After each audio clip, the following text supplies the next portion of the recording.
Camilla, Duchess of Cornwall, the potential future Queen Consort. Everyone that met her said, God, she's wonderful, she's so funny, she's so magical. On the surface, a conventional royal partner, always destined to be by Charles's side. Did he get down on one knee to propose? But her story is much more Hollywood than Highgrove. She wrote a very rude message in lipstick on the windscreen and let the tyres down. Who is the woman that Charles risked everything for? The Prince of Wales has admitted publicly for the first time that he was unfaithful. It is reported she met Charles boasting that her great-grandmother had an affair with King Edward VII. Why did her relationship with the future king mysteriously falter? People have said, slightly tongue-in-cheek, senior members of the royal family were there at the wedding just to make sure it really happened. How did she go from being seen as Britain's most hated woman This must have been an absolutely traumatic period in her life. to loved royal? She had, up until that point, really been relatively anonymous. Before Meghan, was she the original unsuitable bride? Mountbatten was absolutely horrified. He insisted that Camilla was excellent mistress material, but was certainly not wife material. This is the story of Camilla before Charles. It's been a roller coaster of a relationship with lots of turbulence, complications. A tale of love, betrayal and redemption. It's almost Shakespearean in its tragedy. You couldn't make this up.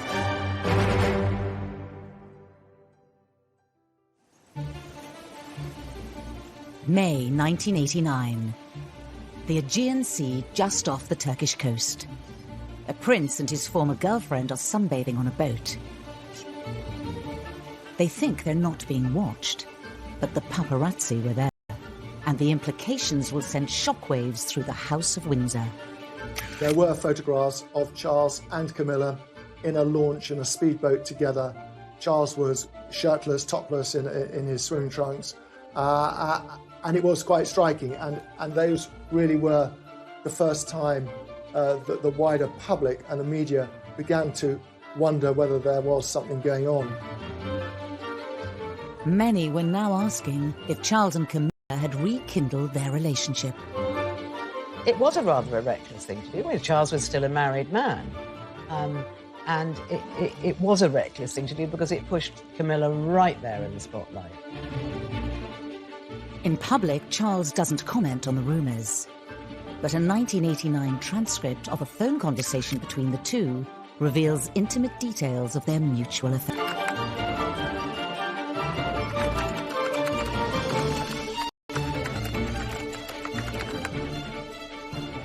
Whilst rekindling her relationship with Charles, Camilla couldn't have predicted the epic fallout that would unravel over the next 10 years. I think Camilla must have been an extremely robust person to deal with the torrent of media interest, strange telephone calls, paparazzi following her around that was her life. All this building towards one of the most brutal public outings ever. Do you think Mrs. Parker Bowles was a factor in the breakdown of your marriage? Well, there were 3 of us in this marriage, so it was a bit crowded. Diana set out to destroy the Prince of Wales, I think, so anybody involved with him was going to feel her wrath, and the obvious person to blame was Camilla. How did this seemingly unassuming woman find herself on the wrong side of the biggest scandal of the decade? Derided, isolated, and at rock bottom.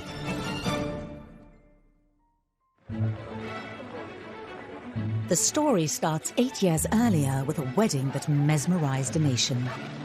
I mean, here we had the Prince of Wales, a rather dashing and glamorous figure himself, then known as Action Man in the popular press, and this extremely striking and beautiful young woman. And the whole country got swept up in it.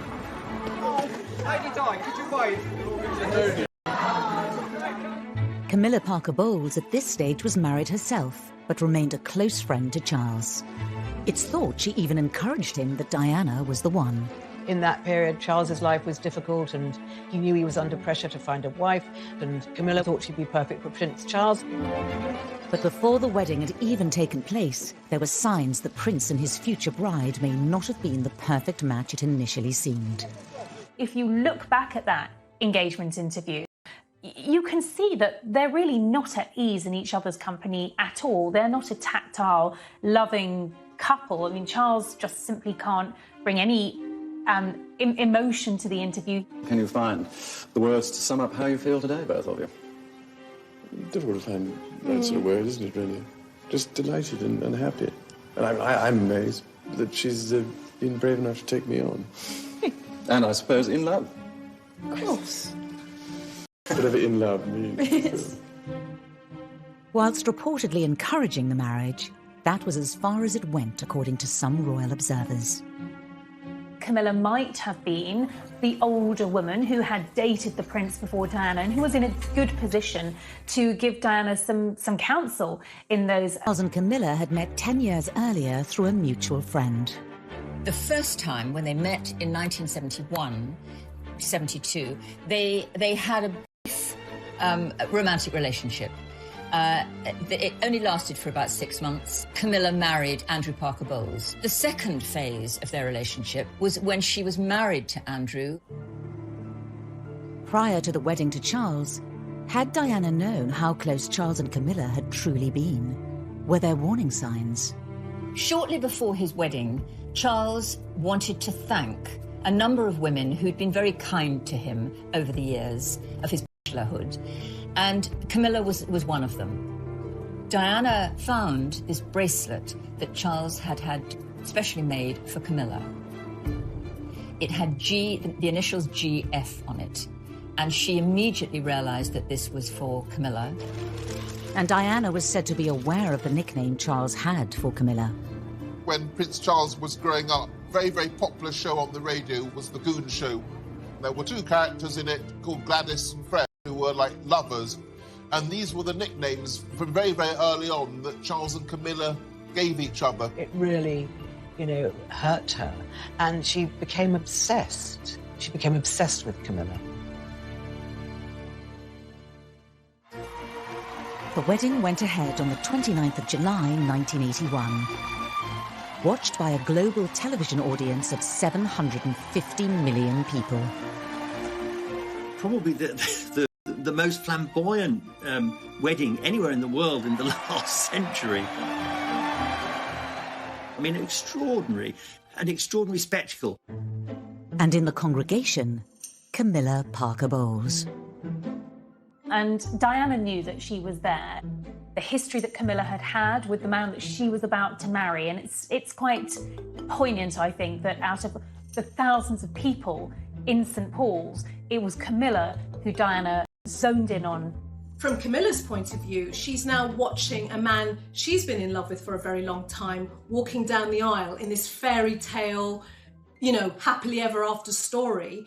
And for her, she must have had a huge mixture of emotions. How are you enjoying married life? Highly recommend. Diana naively believed that as a result of the marriage, the mistress would fade away and we'd all live happily ever after. But of course, that never happened. And contrary to what a lot of people, a lot of commentators have said, Camilla didn't go away.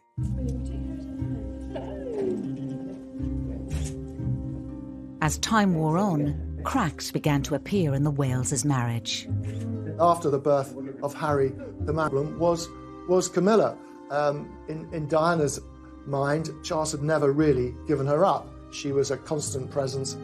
By the end of the 1980s, the Wales's relationship was in serious trouble.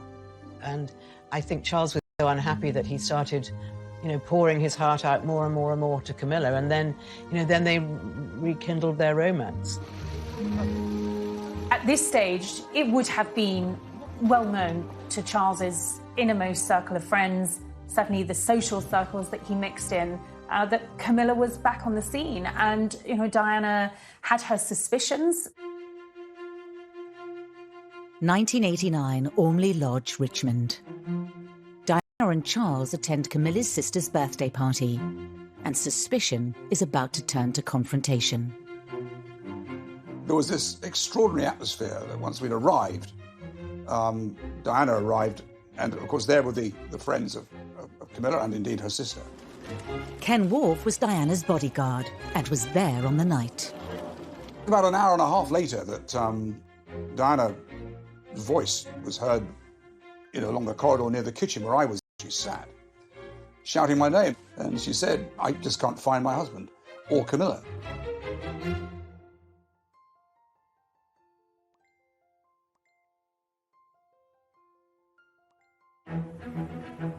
(1989), and Princess Diana is trying to find her husband and Camilla Parker Bowles at a party. Her bodyguard, Ken Worf, is helping her. We began an exploration of the house. Sat on the sofa was the Prince of Wales and Camilla actually talking. And Diana said, listen, please don't treat me like an idiot. You know, I know what's going on. There was no attempt by Camilla to deny Diana's allegations. Diana didn't have any proof, but she had a hunch. So they, you know, and all hell was going on upstairs because everyone was saying, gosh, Diana and Camilla are having a confrontation downstairs, and Charles knew that this was, you know, this was the moment to leave. But of course, on the return journey home, nothing was said in the car. That really was the beginning of the end of the Wales' relationship. It is announced from Buckingham Palace that, with regret, the Prince and Princess of Wales have decided to separate. After the separation, Charles and Camilla's relationship remained in the shadows, until Princess Diana goes on the offensive. Well, then in the summer of 1992, which was the Annus Horribilis, Andrew Morton's book was published. This was the moment when Camilla was absolutely 100% outed. Sunday Times today claims it was the prince's indifference to his wife that caused her chronic depression and 5 separate suicide attempts. The first time she had press camped outside her home, this must have been an absolutely traumatic period in her life. She had, up until that point, really been relatively anonymous. She's her name was out, and she was going to have to live with this label of mistress, adulterer, marriage wrecker. But worse was to come. In January 1993, the People newspaper published the transcripts of a conversation between Charles and Camilla, first recorded in 1989. It was hugely embarrassing because it was almost lavatorial in its description of their love for each other, what they wanted, how they longed for each other. With their reputations in freefall, in June 1994, Charles takes part in an unprecedented interview. Did you try to be faithful and honourable to your wife when you took on the vow of marriage? Yes, absolutely. And you were? Yes. Until it became irretrievably broken down. Mrs. Parker Bowles is a great friend of mine. Once again, it thrust Camilla in the eyes of the world. It made her marriage with Andrew Parker Bowles that much more difficult. It was out there in the open. But Charles's interview was just the curtain raiser for the interview Diana gave Martin Bashir a year later. I wonder whether Camilla knew in that moment exactly what had happened to her, and I think it would have hit her so hard that from now on she's public property and public enemy number one.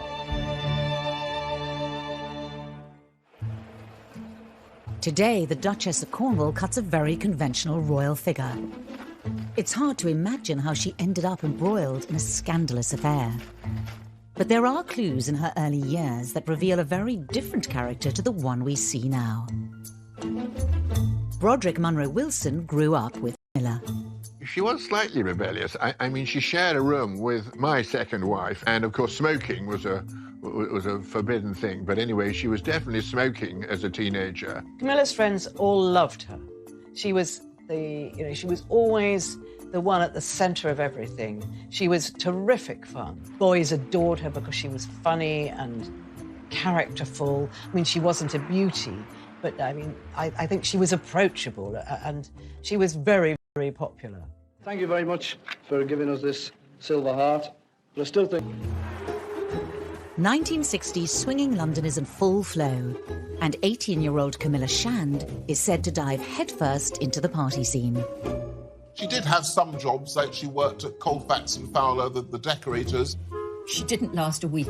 One morning she overslept after a very long party, and I think she was probably rather hungover, and she arrived late and said, "Oh, I'm terribly sorry." And the boss Head Colfax and Fowler, who was a demon anyway, just absolutely tore her apart and sent her packing.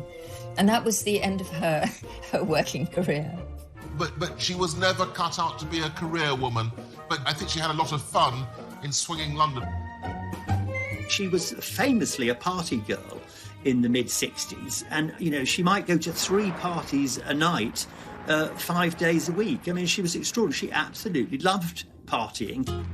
And this fun-loving, vivacious Camilla catches the eye of many of her peers. She was not without her admirers, let me tell you, because you know, she looked very nice. She was always beautifully turned out, and she had a personality. You know, she had things to say for herself. She was talkative. I mean, if you sat next to her at a dinner party, you were delighted because you knew you'd have a good conversation. But this young, carefree period of her life doesn't go unnoticed years later.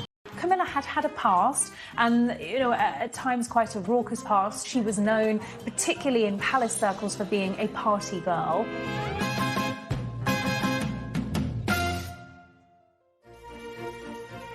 In fact, Camilla's family's reputation went back many, many years. And it is reported to have broken the ice when she met Charles by almost boasting that her great-grandmother, Alice Keppel, had had an affair with another heir apparent, King Edward VII. So she was aware of that royal connection. It shows what an extraordinary family they were. Alice Keppel wasn't a sort of dark, embarrassing secret. You know, the fact that she'd been mistress to a king, this was something the whole family admired. So here we had a situation. Alice Keppel was Camilla's great-great-grandmother. King Edward VII was the Prince of Wales's great-great-grandfather. This extraordinary story is in the background, and it seems like a mirror image of what happened with Charles and Camilla. It certainly adds a sense of symmetry to their romance, if nothing else. It's not surprising that Camilla's great-grandmother was able to move in royal circles, and for the alleged affair to have taken place. Her family have been on the fringes of the aristocracy for generations.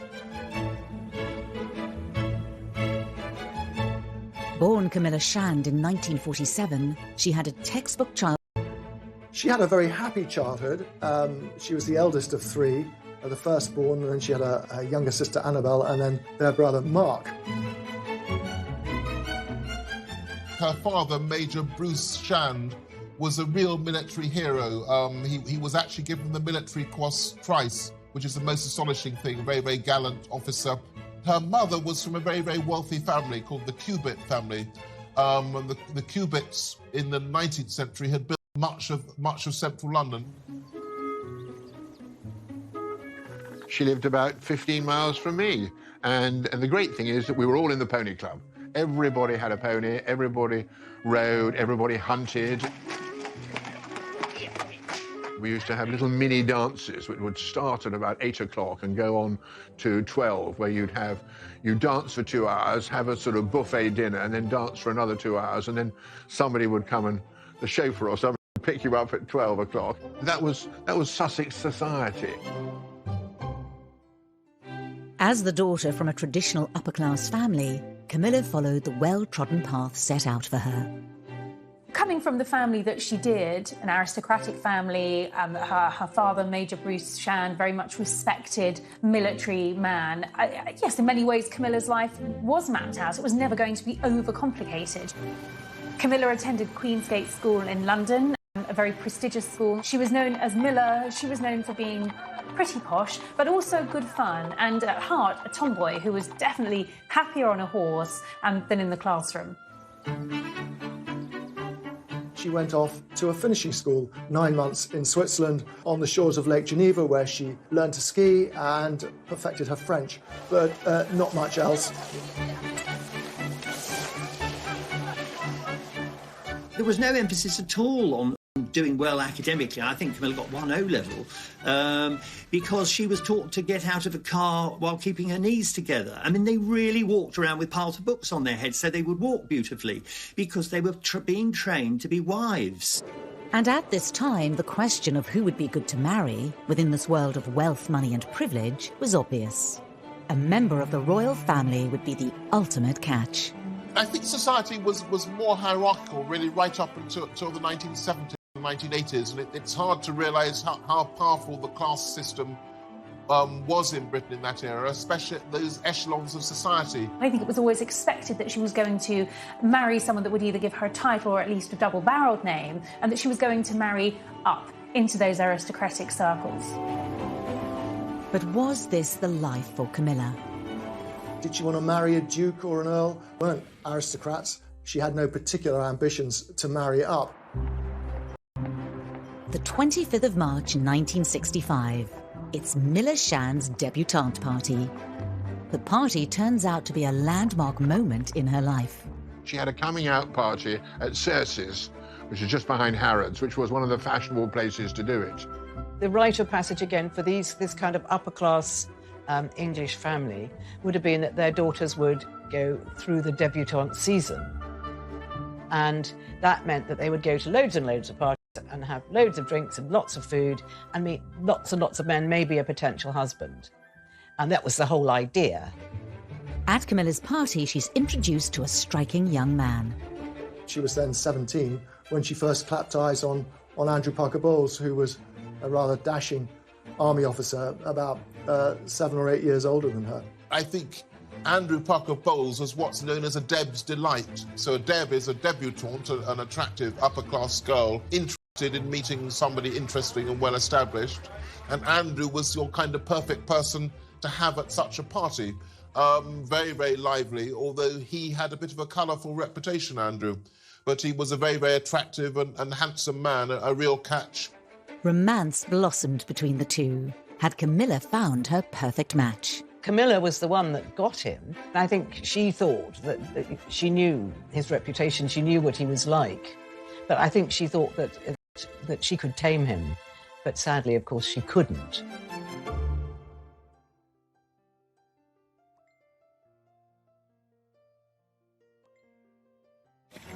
By 1970, there are rumours Andrew Parker Bowles had begun to date Princess Anne, as his relationship with Camilla Shand faltered. Andrew didn't necessarily finish with one girlfriend and then move on to the next. He had dated Princess Anne, of all people, and I think it overlapped with Camilla to some extent. A year later, Camilla was introduced to Prince Charles by a mutual friend, Lucia Santa Cruz. Lucia knew exactly what the situation was with Andrew Parker Bowles and Camilla, and she didn't think her friend was being treated properly. So she decided that it would be a good idea to introduce Camilla to Charles. Andrew Parker Bowles was often away on army tours. They took him all over the world, to Northern Ireland, of course, at that time, too.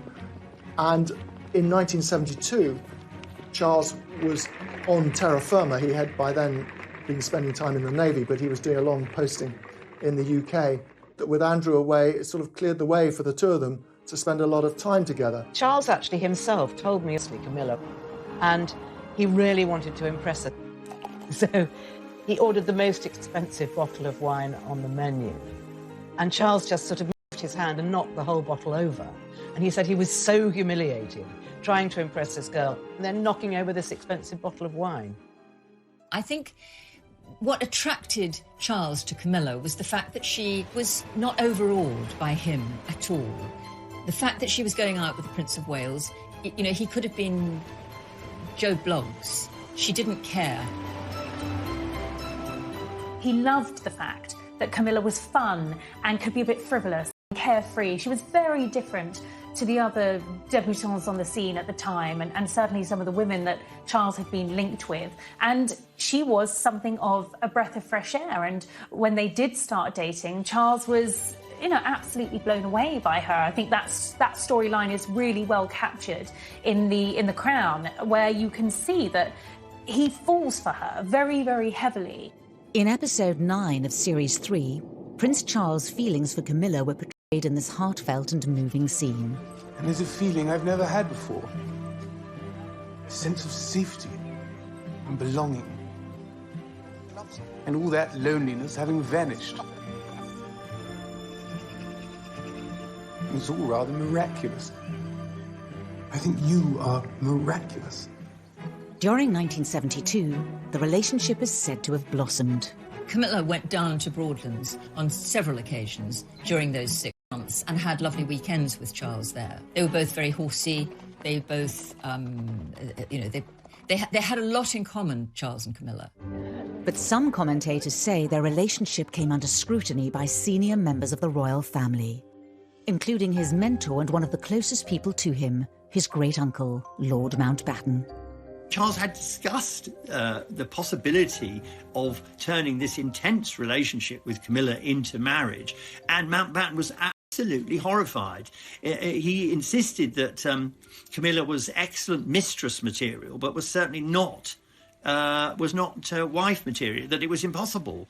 Why would Camilla Shand, an educated woman from a privileged family who moved in the right circles, be deemed unsuitable for the future king?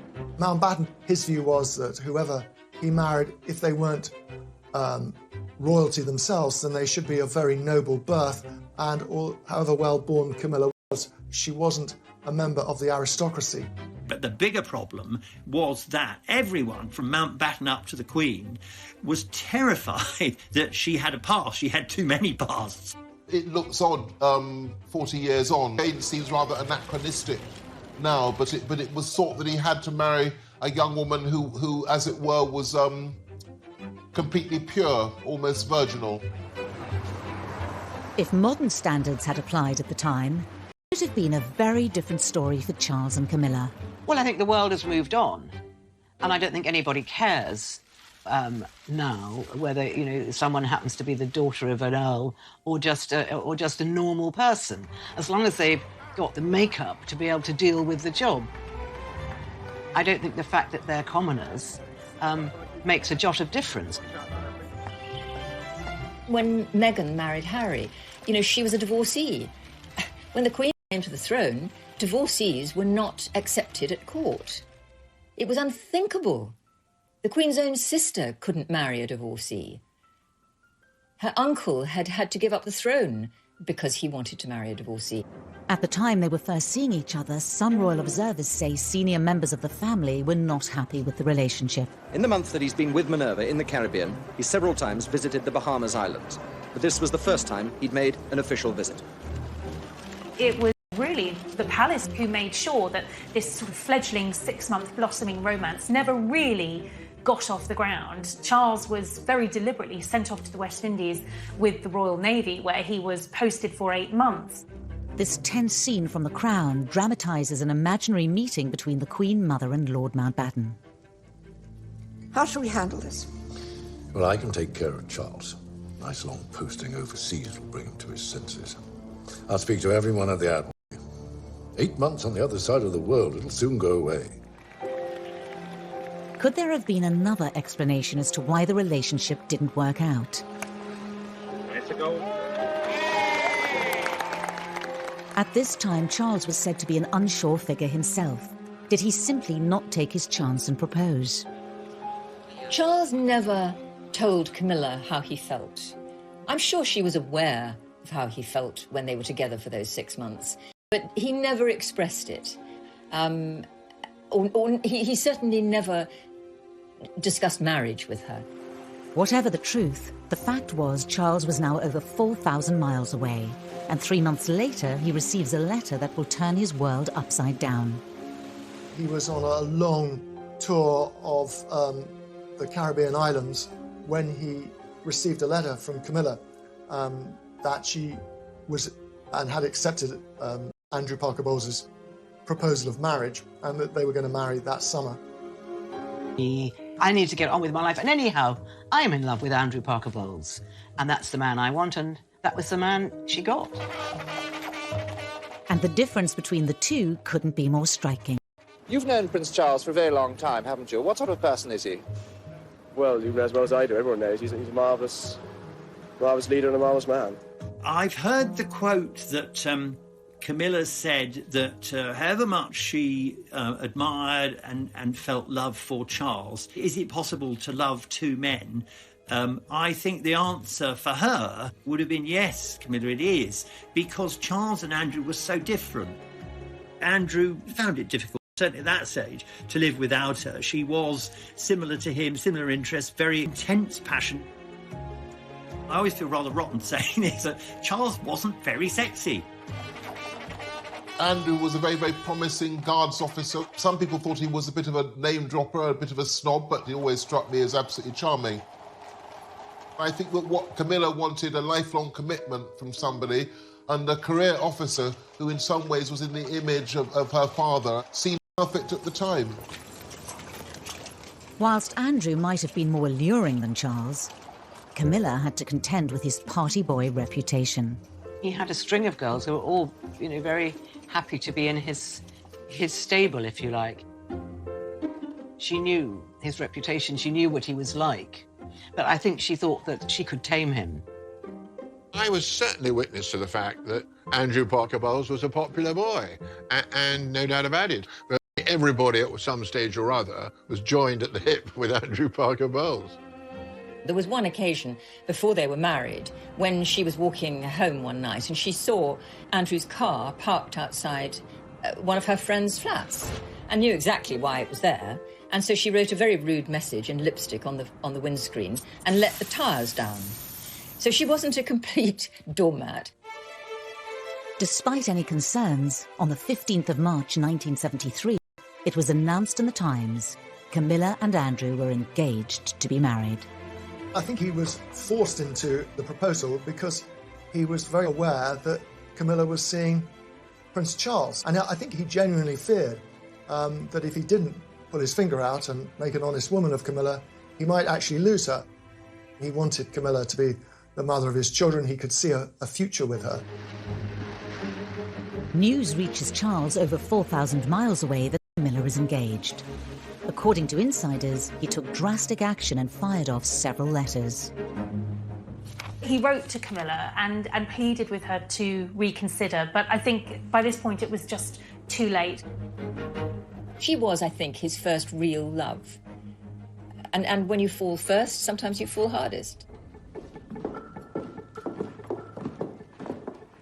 Major and Mrs. Shand, Your Majesty, and Mr. and Mrs. Parker Bowles. And the imagined reaction of the royal family to Camilla and Andrew's relationship was dramatised in this gripping episode of The Crown. You're probably wondering why I've invited you all here this afternoon. It's a slightly delicate matter. Something of an imbroglio involving your son, Derek, your daughter, Mrs. Shand, and my grandson, the Prince of Wales. The families have been spoken to. The date has been set for Camilla to be married to the Parker Bowles boy. Good. There's no evidence of how the news of Camilla's future marriage actually. Regardless, Andrew and Camilla's wedding took place at Guards Chapel in London. It was dubbed the Society Event of the Year.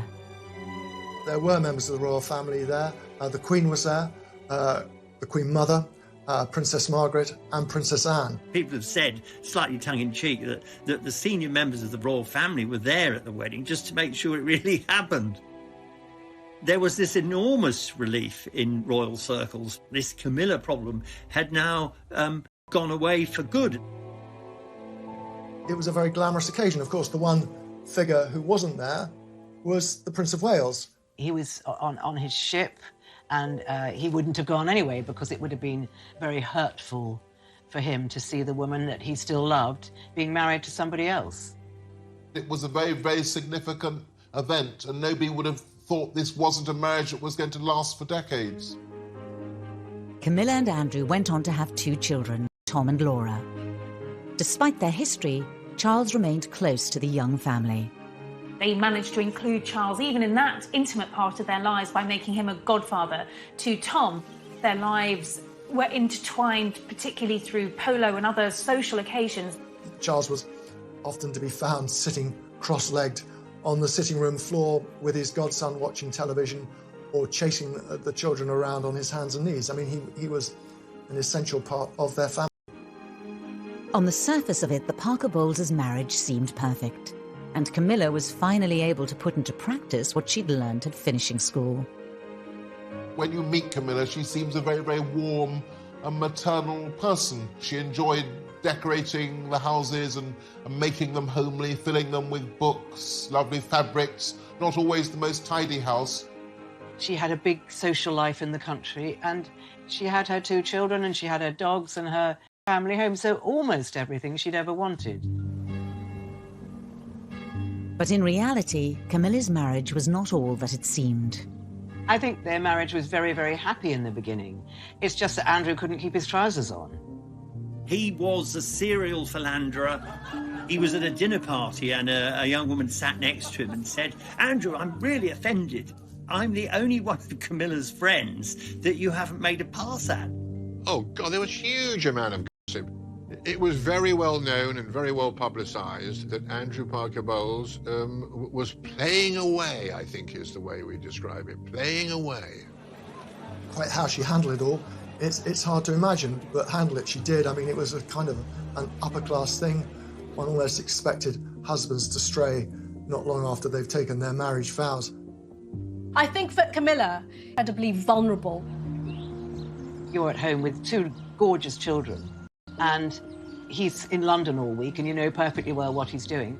Prince Charles started coming round to Camilla's house, and they rekindled their relationship, and it seemed a natural thing to do. By the late 1970s, Camilla was said to be seeing Charles again. Andrew is a very good example of the typical upper-class Englishman. I don't think he liked the fact that Camilla was drawn back to Charles, but he was a great friend of Charles. It was one of those things that happened in life, and as long as it didn't get in the newspapers, he really wasn't bothered. But in July 1980, everything changed when Prince Charles started dating Lady Diana Spencer. Are you bearing up with it quite well, though? Because it must be quite a strain with all of us after you. Well, it is, naturally. They started courting almost immediately. It was a rather prim and very old-fashioned courtship. They had very few actual moments together. They scarcely knew one another. However, around 6 months later, it was announced they were engaged. 11 a.m., Buckingham Palace. The beginning of a day to remember. The long-awaited, much-written-about engagement had happened. Well, he's getting on a bit, isn't it? About time we got married. And this was the first chance to see the ring of sapphires and diamonds. I believe the relationship between Charles and Camilla continued right up to 1981. I've spoken to people who confirmed that I don't know how to put this delicately, but Camilla and Charles had a sort of, well, they had a last night together in the week before the royal wedding in 1981. It was a sort of, a farewell tryst. It's reported Prince Charles has denied these claims. And forsaking all other, keep thee only unto her, so long as you both shall live. I will. Camilla stepped back and their romance, the physical side of their attachment ended, and he was faithful, at least to start with, to Lady Diana. By the mid-80s, Charles and Diana's relationship was on the rocks. Friends of Charles were convinced that he was actually close to cracking up. He couldn't make his wife happy. They fought terribly. On the surface, all seemed well, of course, in public. They were a great double act. It wasn't long before Charles and Camilla's love affair was said to be reignited. It's always been given out that Charles and Camilla renewed their physical relationship around well before 1986. Come 1993, it all starts to unravel. The Prince of Wales has admitted publicly for the first time that he was unfaithful. Camilla Parker Bowles and her husband Andrew have decided to end their marriage of 21 years.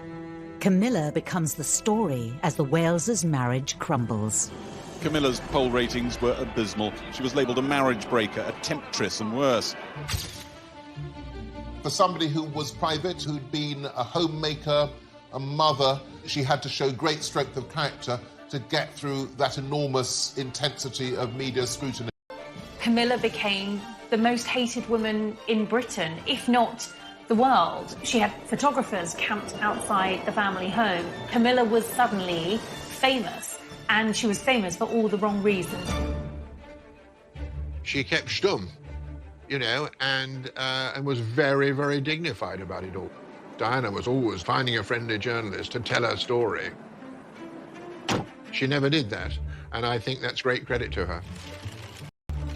After Charles and Diana's divorce in 1996, Camilla's official introduction into Charles's life began. Charles had been very keen to try and ease Camilla into the public arena. He was tired of sneaking around, and so he employed a PR wizard called Mark Boland to help with this process and to try and rehabilitate the prince himself, because his reputation was in tatters. But a year later, everything ground to a halt. In the early hours of the 31st of August 1997, the unimaginable happens. The Press Association announced with a news flash at 4:41, that's just a few minutes ago, that Diana, Princess of Wales, has died.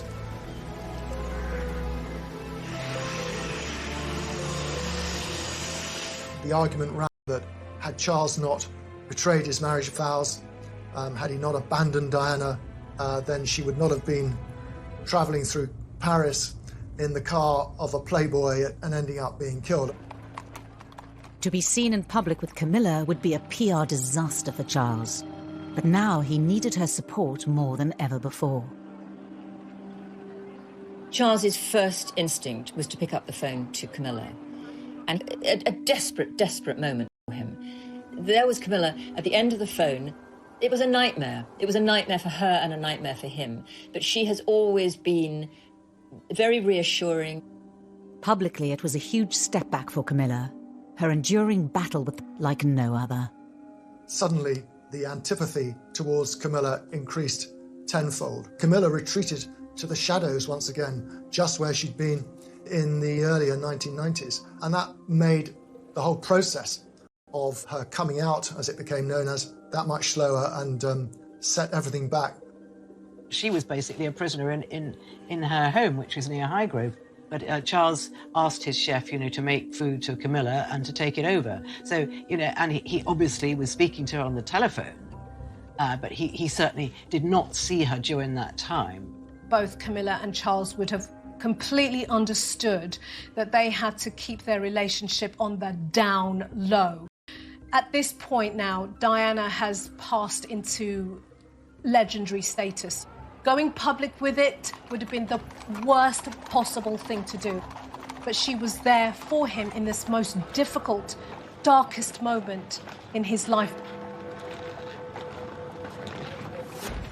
But could Charles and Camilla have a life together after this and win over the British public? Rottweiler! I disapprove of the way Charles and Camilla treated Diana. It was despicable. Camilla arrived not knowing whether people were going to be standing there throwing rotten eggs at her. And she was terrified.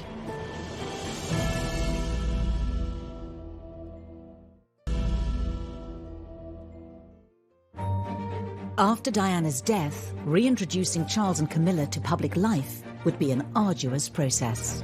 One that'd take meticulous planning over the space of almost 17 months. Camilla was a non-negotiable part of his life. Charles was not going to give up, abandon this woman who had stood by him, who had given up so much, who had been traduced in the media. He was determined that she was going to be with him through thick and thin. Camilla's relationship with the British public needed some serious nurturing.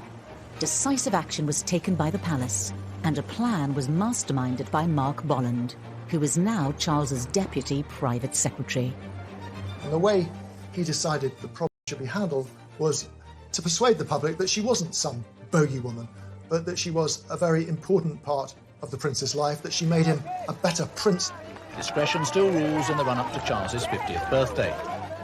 Very gradually, she was brought out, and it was a supreme strategy. And people started to see her in a slightly different life. And everyone that met her said, God, she's wonderful, she's so funny, she's so magical. Word sort of started and spread. In January 1999, the planning came to fruition outside the Ritz Hotel in London. Around 200 members of the... Just extraordinary. It was like the whole sky lit up with flashbulbs. That moment sort of sealed the deal.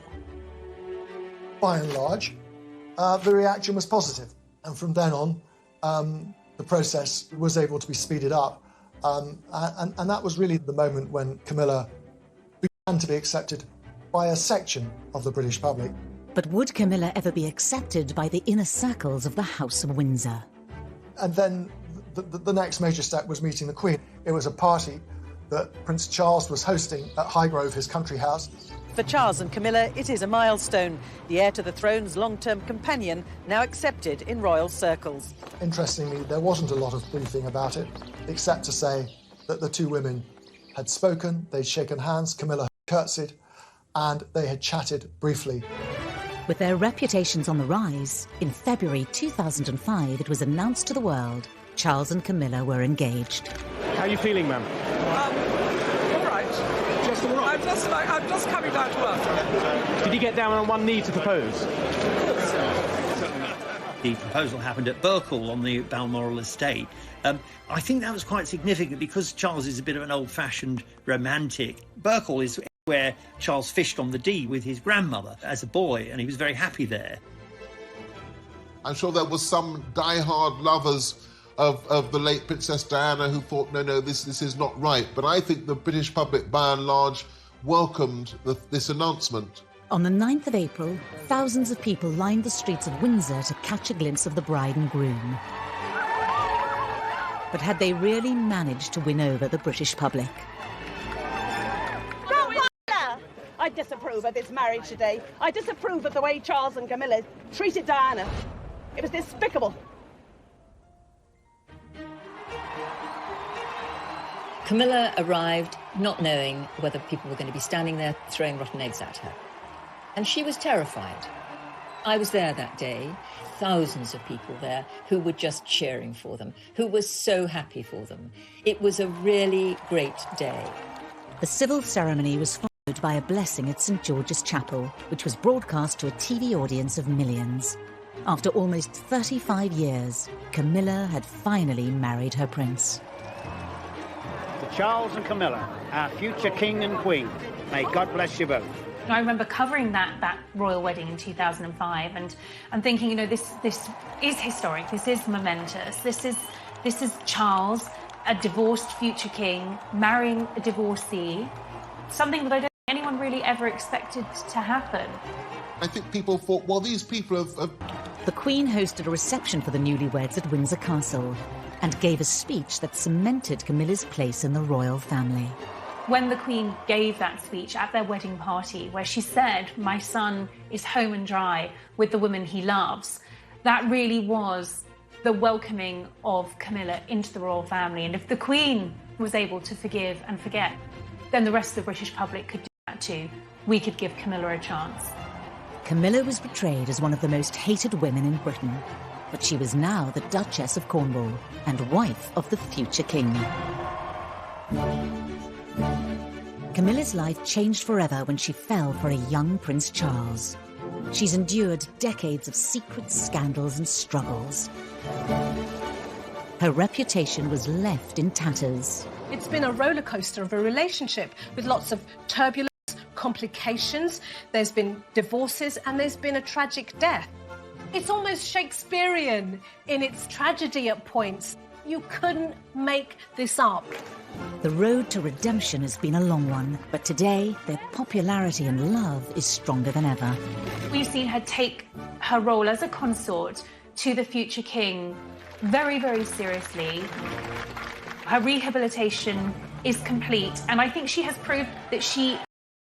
A tale of love, betrayal, and redemption. It's almost Shakespearean in its tragedy. You couldn't make this up.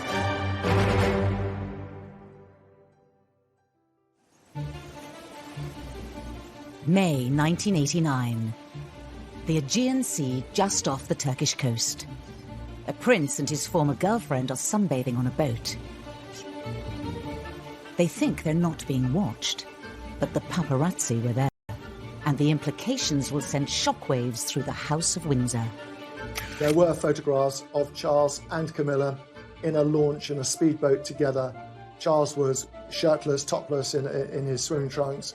And it was quite striking. And those really were the first time that the wider public and the media began to wonder whether there was something going on.